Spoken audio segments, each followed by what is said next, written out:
સુરતમાં નવરાત્રિ પર્વને લઈ અને માતાજીનું ઉત્સાહપૂર્વક આગમન થયું છે। વાજતે ગાજતે માતાજીની શોભાયાત્રા નીકાળવામાં આવી હતી। સુરતમાં નવરાત્રિને લઈને તડામાર તૈયારીઓ ચાલી રહી છે, તો માતાજીની પ્રતિમાની સ્થાપના કરવા માટે વાજતે ગાજતે માતાજીની શોભાયાત્રા યોજાઈ હતી। સુરતમાં અમરોલી વિસ્તારમાં ખોડિયાર છોરુ ગ્રુપ દ્વારા નવરાત્રિ પર્વને લઈ અને મા ખોડિયારની પ્રતિમાની વાજતે ગાજતે આગમન યાત્રા યોજી હતી। આ કાર્યક્રમમાં મોટી સંખ્યામાં માઈ ભક્તો ઉમટી પડ્યા હતા। 9 દિવસ સુધી માતાજીની પૂજા અર્ચના કરવામાં આવશે। આ પ્રસંગે નાના બાળકો સહિત મહિલાઓ અને કિન્નર સમાજના લોકો પણ મોટી સંખ્યામાં ઉપસ્થિત રહ્યા હતા।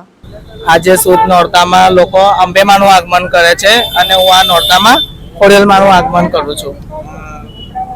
કેટલા વર્ષથી આ પરંપરા છે અને શું ભાવિક ભક્તોને કહે છો?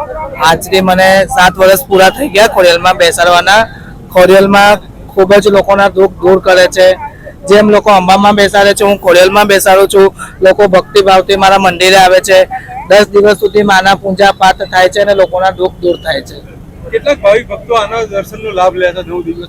એની કોઈ ગણતરી જ નથી કે કેટલા ભાવિક ભક્તો જોડાય છે। આજે ખોડિયારમાંના જે રીતના નવરાત્રા ચાલુ થાય છે 9 દિવસના નવરાત્રી હિસાબે માતાજીનો કાર્યક્રમ રાખવામાં આવ્યો છે અને પાલખી યાત્રા અમે કાઢી છે। ક્યાંથી ક્યાં આ આગમન થવાનું છે માતાજીનું? ચાર ભુજા સર્કલ થી થઈને આવાસમાં નીકળશે એજપુર ગેટે, જ્યાં માતાજીનું મંદિર છે ત્યાં મુકામ થશે। કેટલા ભાવિક ભક્તો આમાં જોડાઈ ચૂકેલા? ભાવિક ભક્તો જે રીતના જેને જે રીતના લાભ લેવો હોય એ રીતના લઈ શકે છે અને જે રીતના બધાને જોડાવું એમ જોડાય છે।